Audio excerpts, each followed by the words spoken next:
Salt must have seemed magical in some way to ancient peoples, because not only did it flavor and make food more appetizing and enticing to eat, but salt had this property of preservation, that people salted their food, stored their food in salt in order to keep it from rotting and from decaying.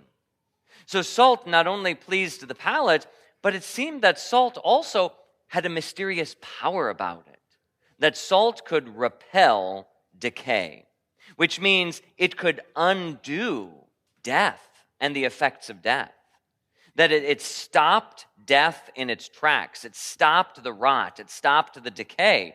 And so there was something, I think, in the ancient mind that recognized in salt a sort of exorcistic power, that it could push away the power of evil and hold the power of death at bay. And the church adopted salt then as a sign of this and uses blessed salt in exorcisms or as an exorcistic sacramental. That salt is a sign of this power to preserve goodness and to keep away that which is distasteful, to push away evil. So when Jesus tells his disciples today that they are light and that they are salt, I think he's tapping in to this ancient understanding that goes beyond just mere cookery. He's not talking about just be flavorful, just be spicy in the world. That's not quite what Jesus is telling his disciples to do. By using light, of course, he is setting that against the darkness. And by using salt, he's setting that against evil, against the rot and decay. Be salt and stop evil in its tracks. Be salt and do not let death advance in your life and in the lives of others.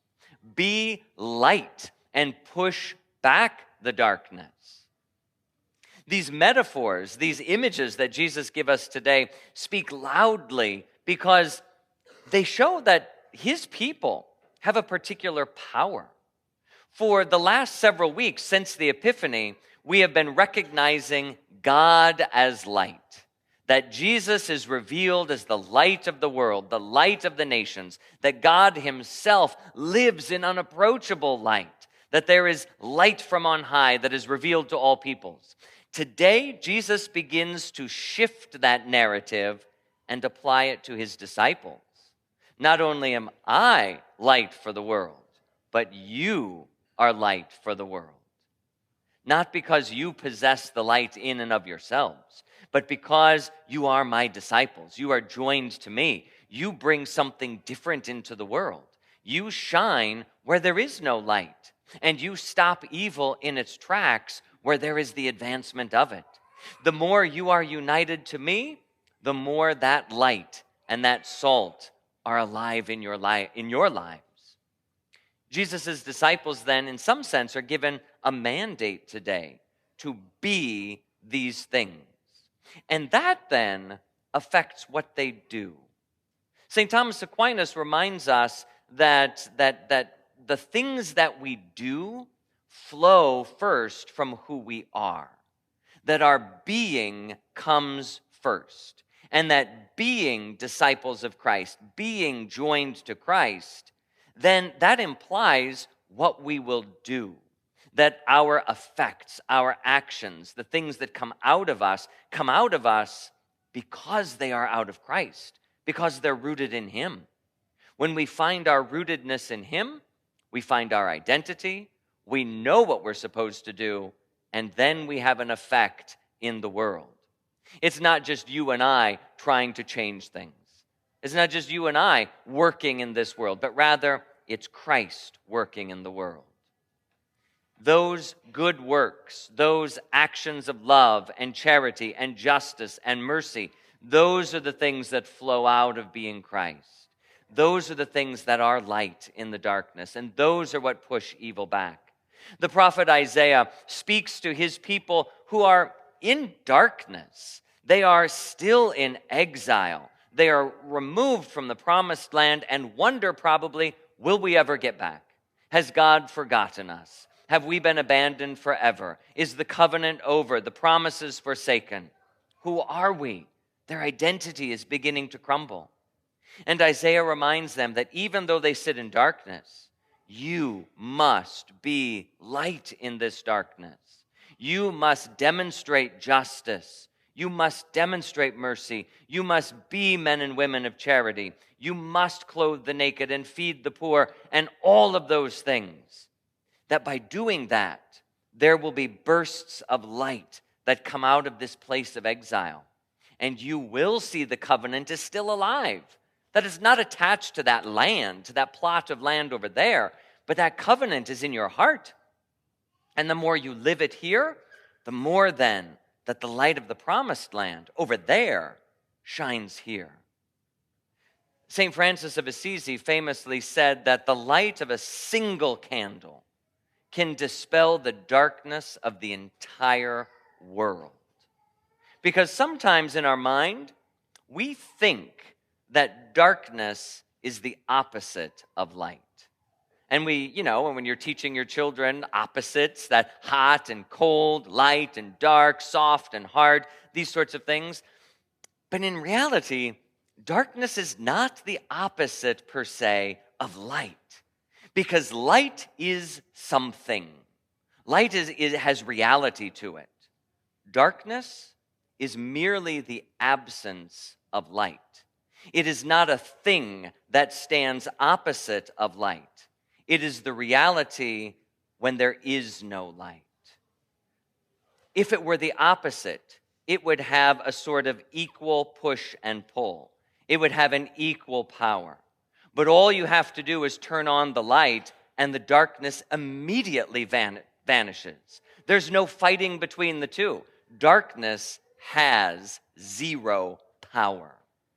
Nowhere can you flip on a switch and generate darkness. Like we flip on the switch and there is light. You can't flip on the switch and have a dark generator. Darkness is nothing. Evil is nothing. Evil is merely the absence of good. And evil is there only when goodness is not. Darkness is there only when light is not. And so the battle that we fight is less a battle and more just being who we are called to be. Because if we are the Christian people in this world, and if we are light, if we are acting like Jesus Christ, that will dispel the darkness. There's no battle there. There's no fight. Light always conquers the darkness. Period. End of sentence. The battle has already been won. You and I must merely now be Christ victorious in the world. Which is why the words of Christ today hammer our heart so powerfully. You are light, you are salt. These are the things that change the world, because the world cannot stand up against them. Light will always make the darkness go away. Salt will always season and flavor. It will always preserve. These things have natural power that cannot be overcome. And so as you and I think then of our Christian vocation and what implication that has for our lives and for everyone around us, we must be Jesus Christ. This is our identity, and this is what makes us church. And as you and I then go out into the world, our actions then become light for others. Because I suppose it can be so easy to look at the darkness, to look at those dark places in the world, like the people in exile, and say, oh my goodness, God has forsaken us, the promise is over, look at all the darkness, the power of evil is conquering. It's not. It's just that there's no one shining light there, which means you might be that person to bring light into that place, to be that kind word, that charitable action, that person standing up for justice, fighting for truth, the one who is announcing those things. You be that, and all of a sudden the darkness fades. There is nothing that can squelch that light. Once it is shining, it is shining. Once the evil has been oppressed or suppressed, it is suppressed. The victory is ours. When Jesus Christ speaks of these things, he invites us then to think first of who he is, so that what we do is of him. And this is why St. Paul, in writing to those early Christians, said, remember, I didn't come to you teaching things with wisdom and eloquence. I brought you the person of Jesus Christ and him crucified. And that's what changes things. I think sometimes we can get too wrapped up in trying to have the right arguments, trying to have the right words, trying to study our apologetics and be ready to fight back. And these all have their place for sure in the church's history and the church's life. But they are secondary. They are secondary to the gospel and to the announcement of the gospel. They are secondary to bringing someone Jesus Christ.